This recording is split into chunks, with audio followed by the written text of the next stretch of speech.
everybody, today I'm going to be talking about the Five Nights at Freddy's movie. Now if you're new here, consider submarine the bell. So this movie just released in theaters today, and I actually saw it last night as an exclusive screening. And man, there's a lot to talk about. So this review will contain spoilers because there's just a whole lot of stuff that I want to discuss today. So yeah, let's get started. So the first thing I want to talk about is the plot. So basically the plot is kind of similar to the first game, to where Mike Schmidt takes a security guard job at Freddy Fazbear's Pizza. But it's a little bit different with this movie because Freddy Fazbear's Pizza, like, this location has been abandoned for a long time. So I don't know if that was really a thing in the first game because, like, I mean, yeah, like, there were events there, but, like, it just seems like in this movie they make it a lot more apparent that it's been abandoned for years. So that's actually kind of an aspect I like because it makes it a lot more scary that they could be lurking anywhere with the animatronics. I really am glad that Josh Hutcherson is back because I think he's a pretty good actor. Like, you really believe that this guy is, like, kind of processing what happened when his brother Garrett got kidnapped. So, like, you really want this character to, like, win in the end. But, like, it's just, like, I really love the acting in it. The acting is really good. Yeah, so the plot was pretty good. It kind of combined some of the aspects of mainly FNAF 1 and 3, which I kind of like that they didn't do, like, just one game. They kind of mixed it up together because it would be kind of hard to do that because Five Nights at Freddy's has such a big and complicated lore, in my opinion. Personally, I think it's a little bit too complicated, but like, I kind of like that they kind of put it together because it will be kind of tough to just do one game based on that. So, yeah, so the plot, it was pretty good. A couple of things I found a little bit weird was when Mike was planning to maybe lose custody of Abby, his daughter. Or I don't know if it was daughter, I don't know if it was adopted.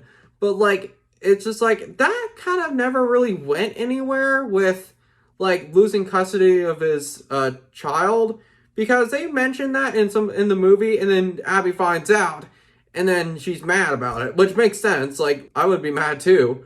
But yeah, so it's kind of weird because, like, they didn't really follow up on that. There's two main things that I feel like could be improved on. One of them is, like, the family custody subplot, because they didn't really follow up on it. So, I mean, I don't know how they would have, because, I mean, to be fair, like, the person who was kind of, like, organizing the whole thing was killed. I don't know if she was killed. I think it was killed by Freddy when he was in the house. So, actually, was that Golden Freddy? I don't remember. Like, she was dead, so maybe that's just why they didn't do it.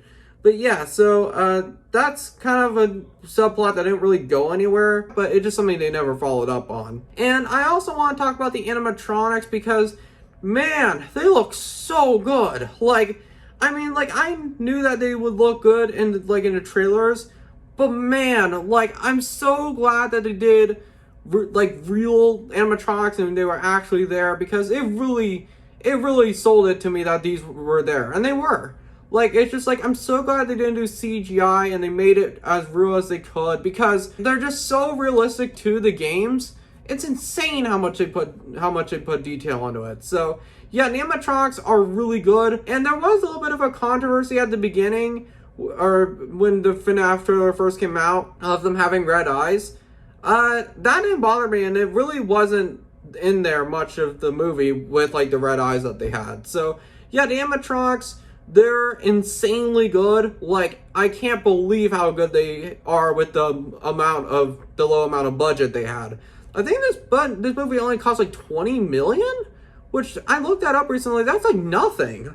Like, I mean, like, especially with the big budget flop that was Indiana Jones, and that was around $300 million.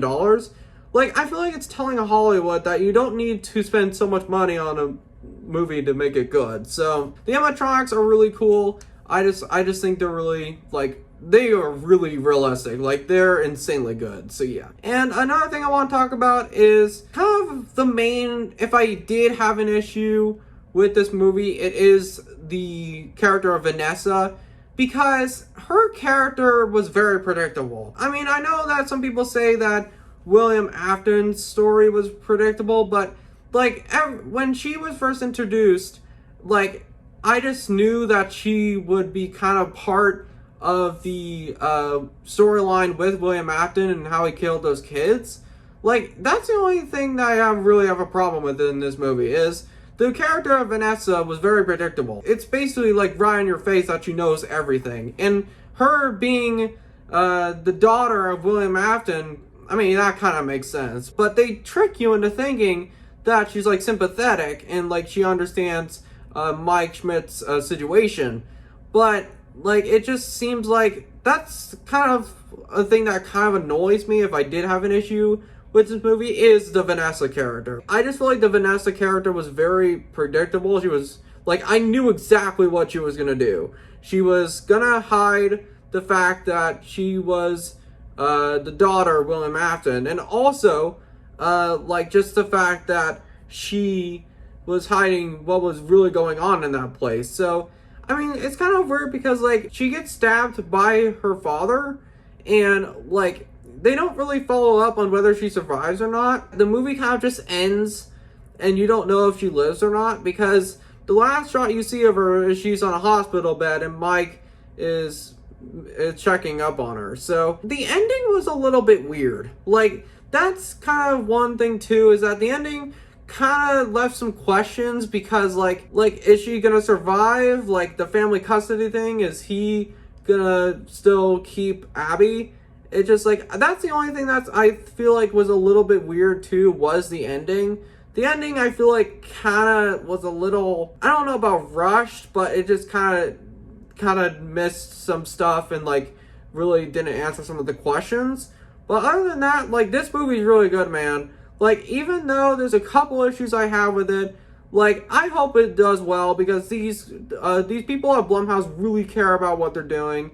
And because this movie has been delayed for so long, I just like that it finally has Scott Cawthon's approval on it. This movie has been delayed for so long, and I just wanted to see it for so long, and I'm glad that's finally out. I would recommend to go see it, because even though it's not really, like, jump scare heavy, it's not really that scary. I mean, there's some scary moments, but it's not really a horror movie. When I did expect walking in was that it was going to be really scary, which I don't know if scary is the right word to describe it, but it is a pretty good movie. So yeah. So thank you guys so much for watching. I know that I haven't posted in a couple days, but I wanted to talk about this today. So yeah, thank you guys so much for watching. I'll see you guys later. Peace.